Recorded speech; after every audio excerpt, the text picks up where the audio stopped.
Love who you want to love and do it unapologetically, including that face you see every day in the mirror. Many of us connect with each other through trauma and pain. Broken people finding other broken people in the hopes of fixing one another. These quotes from All Boys Aren't Blue by George Matthew Johnson advise us to practice self-love and healing from trauma.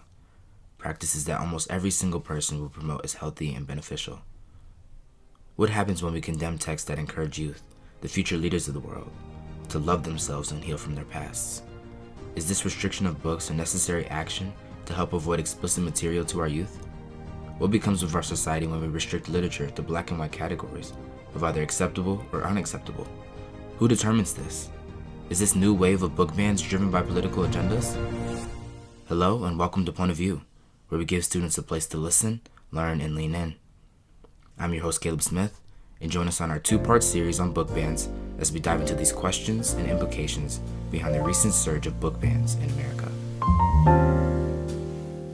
Please note that this episode references sensitive topics including suicide, violence against minorities, mental illnesses, and sexual violence, and may not be suitable for some listeners.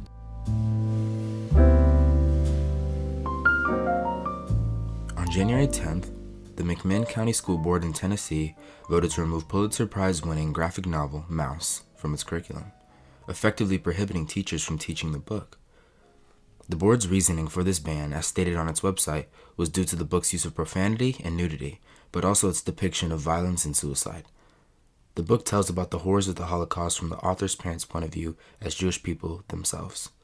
Art Spiegelman, the author, stated he believes the real reason the school board removed this book was because of its focus on the Holocaust, but the school board did release a statement that it values teaching our children the historical and moral lessons and realities of the Holocaust.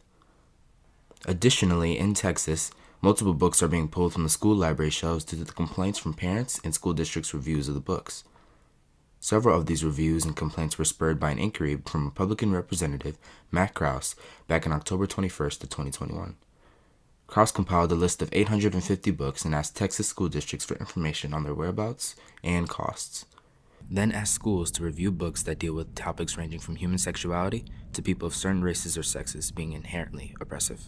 An associate editor at Book Riot found that around 60% of these books include LGBTQ+ themes.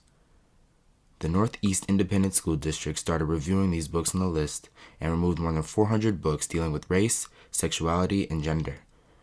The district received backlash with an online petition of people who believed this review was hurting colored and LGBTQ+ students. Texas Governor Greg Abbott has also contributed to the banning of books by sending a letter to the Texas Education Agency to investigate any criminal activity in our public schools involving the availability of pornography. In response to this statement, many parents have challenged books with the claim that they are pornographic. Authors rebuke these claims, saying that they come from reading isolated passages and that the book as a whole encourages teens to act on their desires safely. Other complaints have been filed about books that deal with race. Parents claim they make their kids feel guilty for being white. More recently, Forsyth County in Georgia removed 8 books from its media center shelves after a parent complained of sexually explicit material. Of these 8 pieces, 4 of them feature POC main characters. 4 other titles were moved to only be available in high schools. These books including Looking for Alaska by John Green and The Absolutely True Diary of a Part-Time Indian by Sherman Alexie. This censorship of literature impacts students the most, so we sat down with a few high schoolers and a teacher to discuss their thoughts on these book bans. Hi, I'm Ashley Ulrich. I am a teacher at Northview High School. I'm one of the co-chairs for the English department, and I've been teaching here. This is my 15th year, and I primarily teach 10th graders and juniors. Book banning is not a new concept. It has been a political controversy for forever, it feels like. I have definitely taught books that have in times and places been challenged or banned by groups at different times. Book bans have been around for centuries, with America's first book ban taking place in 1637 on Thomas Morton's New English Canon, which critiqued Puritan practices. Since then, our country has grown much more accepting, welcoming people of all religions, races, and sexualities. Some of this societal progress can be attributed to the books that push us to be uncomfortable and face reality. For example, Uncle Tom's Cabin, published in 1852, exposed the cruel nature of slavery to the public, strengthening the abolitionist movement. Literature pushes the boundaries and tells us about all the facets of society. It's like if you only approve certain texts, you only learn what those texts are teaching you. You don't have the vast variety of, different points of view, which is what makes literature so special. It is a unique form of communication as it diffuses ideas from all kinds of people. Anybody's ideals may be challenged with literature, be they Democratic, Republican, or anything in between. No book is objectively correct or incorrect. I think most sources are not that black and white. So it becomes tricky without picking out the most outliers of examples to, I think, pin down on a spectrum of you are terrible and you are great. There is a lot of gray in the space between objectively promoting good and objectively promoting bad. For example, The Handmaid's Tale offers Christians a critique on the possibility of the overbearing power of religion. It is written through a female point of view that shows the flaws of a male-dominated society that is often seen in religious texts. Stripping away the political ideas associated with a story like this, we reveal a genuine warning about how individual rights may crumble under an overpowering government. Beneath the political veil that society has given The Handmaid's Tale lies a genuinely amazing piece of literature that critiques our status quo regarding religion and power structures. Putting The Handmaid's Tale into a strict black or white box of either pro-conservative or pro-liberal takes away from the story and the message it is trying to send. By reducing this book to a binary, the heart of this book is lost. This pattern of exposing the worst parts of humanity in hopes of achieving reform or simply to make people think can be seen in many popular books, whether they are taught in schools or not. It's not really sort of something I can put my finger on exactly. It's just sort of like a feeling you get after you read a book. It sort of expands your worldview on things, like a subliminal message, things that slowly change the way that you view the world through reading different texts, through reading things that concern these controversial topics that sort of expand your knowledge on them. For example, One Flew Over the Cuckoo's Nest, a book in the curriculum of many school districts across the nation, discusses uncomfortable topics such as mental illness and the terrible treatment that mentally ill people have received historically. The content makes readers think about the conditions in the medical system, as well as about the bigger questions, such as things that are worse than death. In One Flew Over the Cuckoo's Nest, the setting is a mental asylum. The setting could lead readers to believe that there is something innately wrong with people who have mental illnesses. Rather than moving Cuckoo's Nest to the no-good box immediately, an inspection of the book reveals how it uses the setting as a critique of the treatment of people with mental illness. With a book, there is a writer. That writer is writing for an audience to communicate a message, and understanding the purpose of the message that they're trying to communicate and the audience that they're trying to reach and what they hope to accomplish with that is important with any text, whether it's a speech or whether it's a novel or any other, form of communication. Actually engaging in reading the book shows how the setting itself presents the mistreatment and horrors that happen in a systemic institution for people deemed insane. While Cuckoo's Nest is a controversial book, it is not being targeted in this most recent wave of bans, along with many other hard reads. They are still being taught in schools across the country, and there is one defining factor about these books. They are from the so-called normal perspective, that being of a straight white man. Both the protagonist, Randall McMurphy, and the book's author, Ken Kesey, comes from this majority. And honestly, if you look at the publishing industry as a whole, even though there are so many people of color, so many LGBTQ people in America, it's a largely white, straight world. And I think by banning these books and preventing people from accessing these kinds of stories, you're showing them that only one kind of story is valid and one kind of story is acceptable. This doesn't mean that the Cuckoo's Nest is any less important of a text, but it is a glaring pattern in these bans. We're seeing right now a lot of questioning of writers that are not from the majority population, people of color, people who are from the LGBTQ community, and a lot of superficial elements of texts are being used as the justification for why books can be banned outright for all people in this, whole school or whole school district or whole state. And in doing so, there is an implied argument that people like that don't have a place, that we shouldn't be listening to what they have to say. That to me is problematic. One Flew Over the Cuckoo's Nest is comparable in content, albeit a bit more serious, to The Absolutely True Diary of a Part-Time Indian. The Absolutely True Diary of a Part-Time Indian was banned due to profanity and reference to sexual acts, but Cuckoo's Nest is much more violent and contains more sexually explicit material, but has not yet been challenged in the newest wave of book bans. This raises the question of whether sexual content is being used to ban books, or if the real intention is to prevent students from reading books showing a certain viewpoint. I am more inclined to see the removal of whole groups of texts because they're written by a certain type of person or because they have content of this type or that type or this type or that type.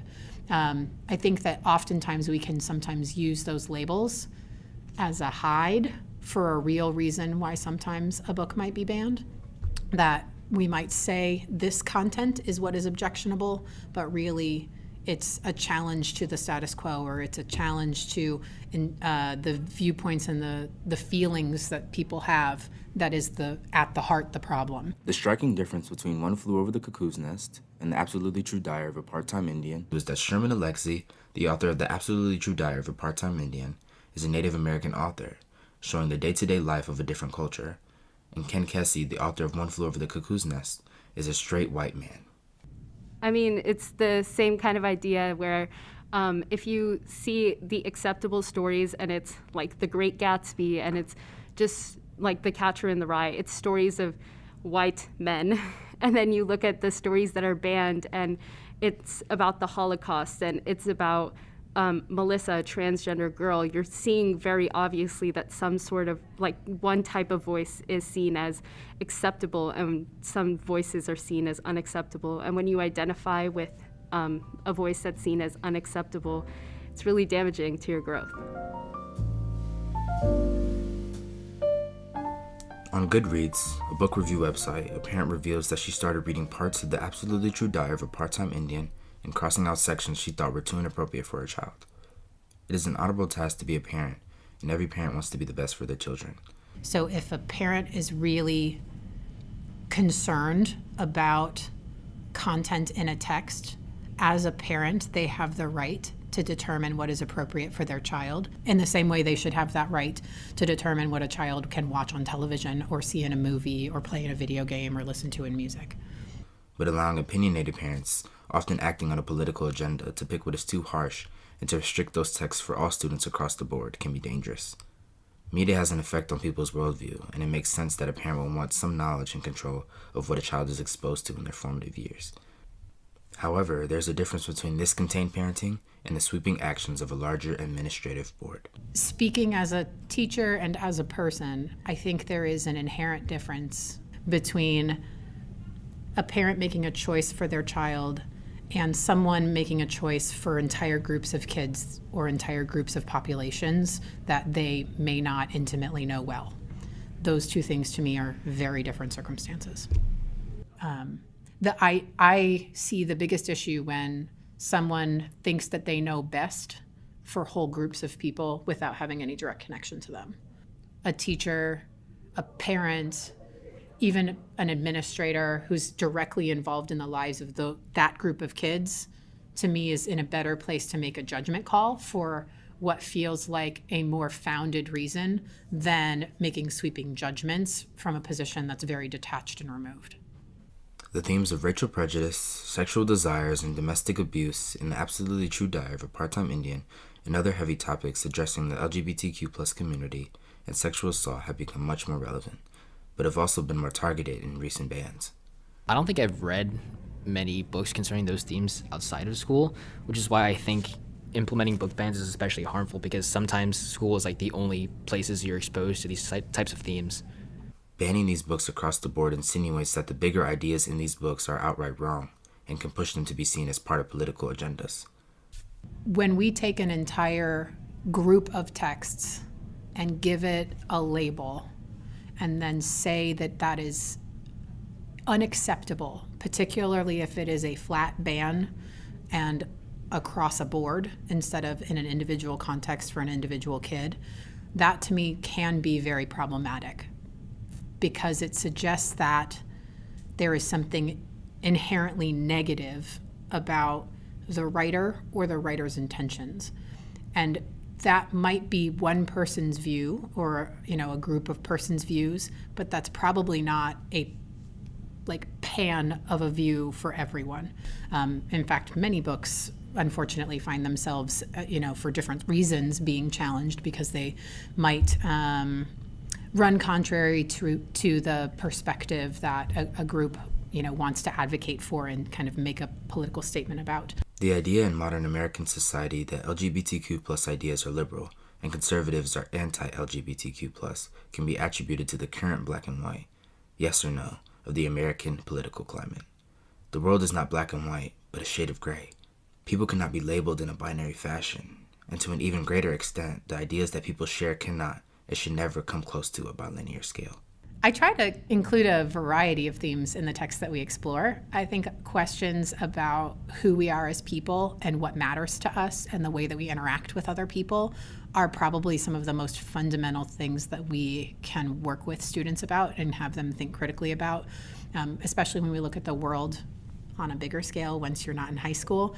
I mean, interpersonal relationships and having a sense of who you are and what matters to you, those are fundamental things that shape every part of a person's life. So giving kids texts that are exploring identity, about sense of self, about how we relate to others, how we relate to people that are different than us, how we acknowledge that there are perspectives that are perhaps different than our own. To me, those are some of the most fundamental, important things that we can talk about, because through that, we're addressing things that give kids the ability to make choices in the future about who they are, how they see themselves, the way they interact with others. Katy Independent School District has banned the book and memoir, All Boys Aren't Blue, by George M. Johnson. In this memoir, Johnson explores the trials and triumphs of a black queer man growing up. Many could immediately label this as dangerous. It could expose our youth to sensitive topics such as sexual violence or uncensored sex. In terms of literature, most of the stuff that starts to for required reading that does deal with sexuality and things along those lines happens in 8th grade. A lot of the reasoning behind these bans is that these people are too young to learn about these things, but I feel like at that age you're already mentally mature enough to handle topics and themes of this nature. The book could be labeled as liberal propaganda and be shoved in the no good box and shipped away. However, as explained earlier, All Boys Aren't Blue explores topics of sexuality, masculinity, and consent, which aren't topics that can be relegated to a political party. These themes include the discussion of the Republican father, the idea of a strong breadwinning male figure, the explanation of consent and dangers of sexual assault, and even the talk of American childhood. When it comes to a book, you have to there's so many people that work on a book. Even writing a book just takes years and years and so much thought that when it comes to a book, that there were a lot of eyes that went over it. And when there's sexually explicit content in there, it's for a purpose. Forcing a label on a book antagonizes its contents. The stories that this work of literature can provide to society are lost through the attempts to section it off into a political party. There's something for everyone in books. Labeling them as black or white, red or blue, is a dangerous practice that prevents the dissemination of literature and stories within society. I believe that the people who are instating book bans are doing it with the belief that they are helping children, but by doing that, they are actively hindering our education. They are, again, limiting our worldview and making us believe that only one type of person and one type of story is worthy of being heard. We live in turbulent times that no one can predict. Literature and restrictions have been hand in hand for centuries. However, we have to critically analyze the reasons and how they are being restricted, and ask the hard question of, is this okay to do? The growth and development of our youth is at stake, and prioritizing a political agenda can prevent them from learning the realities of the world and changing it for the better. Join us in our next episode to talk to students, authors, and teachers these bans are affecting. Thank you for listening to the first episode on book bans. For a transcript of this episode, head to the Point of View tab on our website, nhsmessenger.org, and follow us on Instagram, Twitter, or Facebook at NHS Point of View for more updates and new episodes. I'm your host, Caleb Smith, and this has been Point of View.